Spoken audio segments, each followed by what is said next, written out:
आज हम अपने विज्ञान के सफर में आगे बढ़ेंगे और अध्याय 3 को समझेंगे, जिसका नाम है सोच समझकर खाएं, स्वस्थ तन पाएं। मतलब खाने की दुनिया में एक बहुत ही मजेदार सफर पर चलने वाले हैं हम सब। अच्छा, एक बात बताइए, कभी सोचा है कि हमें रोज भूख क्यों लगती है? अरे भाई, बिना खाए हम रह ही क्यों नहीं सकते? जानते हैं, एक बहुत पुरानी संस्कृत की कहावत है, अन्नेन जातानि जीवंति। इसका मतलब पता है क्या है? इसका सीधा सा मतलब है कि भाई भोजन ही तो जीवन देता है। चलिए, आज इसी बात को और गहराई से समझते हैं। तो ये रहा आज का हमारा पूरा प्लान। हम देखेंगे कि खाने में इतनी वैरायटी क्यों होती है, फिर खाने के अंदर छिपे सुपर हीरोज यानी पोषक तत्वों को खोजेंगे, और आखिर में जानेंगे कि ये बैलेंस डाइट या संतुलित आहार आखिर होता क्या है। तैयार हैं सब? चलिए शुरू करते हैं। तो सबसे पहले बात करते हैं भोजन में विविधता की, मतलब वैरायटी की। हमारा देश भारत इतना बड़ा है और कमाल की बात यह है कि हर जगह का खाना एक दूसरे से बिल्कुल अलग है। पर भाई, ऐसा क्यों है? चलिए, इस सवाल पर जरा सोचते हैं। आखिर ऐसा क्या है कि पंजाब में मक्की की रोटी और सरसों दा साग इतना फेमस है, जबकि अगर हम साउथ में कर्नाटक चले जाएं तो वहां इडली, डोसा और सांभर के बिना तो काम ही नहीं चलता। इसका जवाब ना बड़ा ही दिलचस्प है। तो इसका राज छुपा है वहां की स्थानीय फसलों में। जी हाँ, किसी भी जगह का पारंपरिक खाना इस बात पर निर्भर करता है कि वहां की मिट्टी और मौसम में कौन सी फसलें सबसे आसानी से और सबसे ज्यादा उगती हैं। जैसे पंजाब में गेहूं और मक्का खूब होता है, तो वहां के खाने में रोटी होती है, और वहीं कर्नाटक में चावल और नारियल की पैदावार बहुत ज्यादा है, इसीलिए वहां के खाने में इन चीजों का इस्तेमाल होता है। कितना आसान है ना?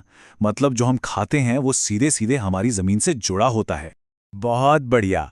अब चलिए थोड़ा और अंदर चलते हैं, मतलब खाने के अंदर झांक कर देखते हैं और मिलते हैं इसके असली हीरोज से, जो हमें दौड़ने, भागने, खेलने, कूदने की ऊर्जा और ताकत देते हैं। तो इन हीरोज को विज्ञान की भाषा में कहते हैं पोषक तत्व या न्यूट्रिएंट्स। ये हमारे खाने में मौजूद वो जरूरी चीजें हैं जो हमारे शरीर को चलाने, उसे बड़ा करने और हाँ, बीमारियों से बचाने का काम करते हैं। ये परिभाषा बहुत जरूरी है, इसे अच्छे से याद रखिएगा।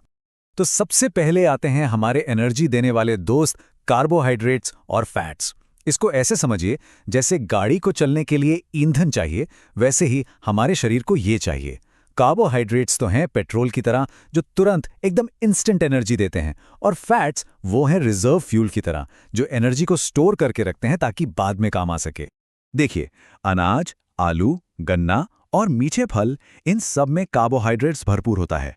अरे, कभी देखा है मैराथन में दौड़ने वाले एथलीट्स को? वो बीच बीच में ग्लूकोज पीते हैं। क्यों? क्योंकि ग्लूकोज भी एक तरह का कार्बोहाइड्रेट है जो उन्हें फौरन एनर्जी देता है। ठीक है, एनर्जी तो मिल गई, पर हमारे शरीर को बढ़ने और बीमारियों से लड़ने के लिए भी तो कुछ चाहिए, है ना? तो चलिए अब उन पोषक तत्वों से मिलते हैं जो ये काम करते हैं। तो अब मिलिए प्रोटीन से।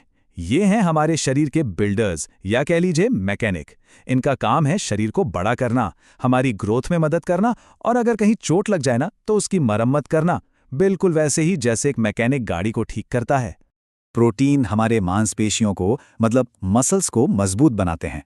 इसीलिए तो जो लोग स्पोर्ट्स खेलते हैं या जिम जाते हैं, उन्हें ज्यादा प्रोटीन खाने की सलाह दी जाती है।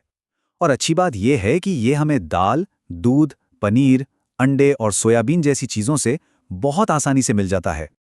और आखिर में आते हैं हमारे शरीर के बॉडीगार्ड्स, हमारा सुरक्षा कवच, विटामिन्स और मिनरल्स। ये हमें बहुत थोड़ी मात्रा में चाहिए होते हैं, लेकिन बीमारियों से लड़ने और हमें बचाने में इनका रोल बहुत बड़ा है। जैसे विटामिन ए हमारी आंखों के लिए बहुत अच्छा होता है, जो हमें गाजर, पपीता और आम से मिलता है। और विटामिन सी, ये हमारी इम्यूनिटी को बढ़ाता है, मतलब बीमारियों से लड़ने की ताकत देता है, और ये हमें आंवला, संतरा, टमाटर जैसे खट्टे फलों से मिलता है। अच्छा, अब ये टेबल, इसको तो बिल्कुल ध्यान से देखिए। ये एग्जाम के लिए बहुत ज़रूरी है। इसमें बताया गया है कि अगर किसी विटामिन की कमी हो जाए तो कौन सी बीमारी हो सकती है। जैसे विटामिन ए की कमी से रतौंधी होती है, जिसमें रात में ठीक से नहीं दिखता। विटामिन सी की कमी से स्कर्वी, जिसमें मसूड़ों से खून आता है। और विटामिन डी की कमी से रिकेट्स हो सकता है, जिसमें हड्डियां कमजोर हो जाती हैं। चलिए, अब थ्योरी बहुत हो गई, अब कुछ मजेदार करते हैं। क्या कहते हैं? थोड़ा साइंस के जासूस बन जाएं और खुद अपने खाने में पोषक तत्वों का पता लगाएं। बड़ा मजा आएगा। हम पता लगाएंगे स्टार्च का, जो एक तरह का कार्बोहाइड्रेट ही है। इसके लिए क्या करना है? बहुत आसान है। बस खाने की कोई भी चीज़ लेनी है, जैसे एक कटा हुआ आलू, और उस पर आयोडीन सॉल्यूशन की 2-3 बूंदें डालनी है। अब देखिए क्या होता है। अरे वाह, देखा? अगर उस चीज का रंग बदलकर नीला या काला हो जाता है तो इसका मतलब है कि उसमें स्टार्च है। ये जादुई टेस्ट आप घर पर चावल या ब्रेड के साथ भी करके देख सकते हैं, है ना मजेदार? तो हमने सारे पोषक तत्वों के बारे में अलग अलग जान लिया, पर सबसे जरूरी सवाल तो अब आता है, हमें क्या खाना चाहिए और कितना खाना चाहिए? तो दोस्तों, इसी सवाल का जवाब है संतुलित आहार में, और यही है स्वस्थ रहने का सबसे बड़ा राज। तो संतुलित आहार या बैलेंस डाइट का मतलब है एक ऐसी थाली, एक ऐसा खाना जिसमें सभी जरूरी पोषक तत्व, मतलब कार्बोहाइड्रेट्स, प्रोटीन्स, फैट्स, विटामिन्स और मिनरल्स, सबके सब सही मात्रा में मौजूद हों। न कोई ज्यादा, न कोई कम। और हाँ, इनके साथ साथ पानी और रेशे यानी रफेज भी बहुत जरूरी हैं। बहुत खूब, हमने पूरा अध्याय बहुत अच्छे से समझ लिया है। चलिए, देर किस बात की, एक बार जल्दी से फटाफट सब कुछ दोहरा लेते हैं ताकि दिमाग में एकदम पक्का हो जाए। तो आज हमने सीखा कि भोजन हमें 3 मुख्य चीजें देता है: एनर्जी, ग्रोथ और प्रोटेक्शन। इसके लिए 5 हीरो जिम्मेदार हैं: कार्बोहाइड्रेट्स, फैट्स, प्रोटीन्स, विटामिन्स और मिनरल्स। हमने ये भी सीखा कि आयोडीन घोल से स्टार्च का पता कैसे लगाते हैं, और सबसे जरूरी बात, इन सभी को सही मात्रा में खाना यानी एक संतुलित आहार लेना ही स्वस्थ रहने का असली मंत्र है।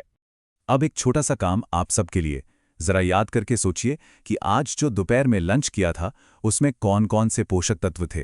क्या उसमें प्रोटीन था, कार्बोहाइड्रेट था? अपना जवाब नीचे कमेंट्स में लिखकर जरूर बताइएगा। उम्मीद है आज के इस अध्याय में सबको बहुत कुछ नया सीखने को मिला होगा और मजा भी आया होगा। अगर हाँ, तो इस कोशिश को एक लाइक जरूर दें, अपने सभी दोस्तों के साथ इसे शेयर करें, और हाँ, हमारे चैनल कहानी से सीख को सब्सक्राइब करना बिल्कुल ना भूलें ताकि कोई भी अध्याय मिस ना हो। हम मिलेंगे अगले अध्याय में। तब तक स्वस्थ खाइए और खूब मन लगाकर पढ़ते रहिए।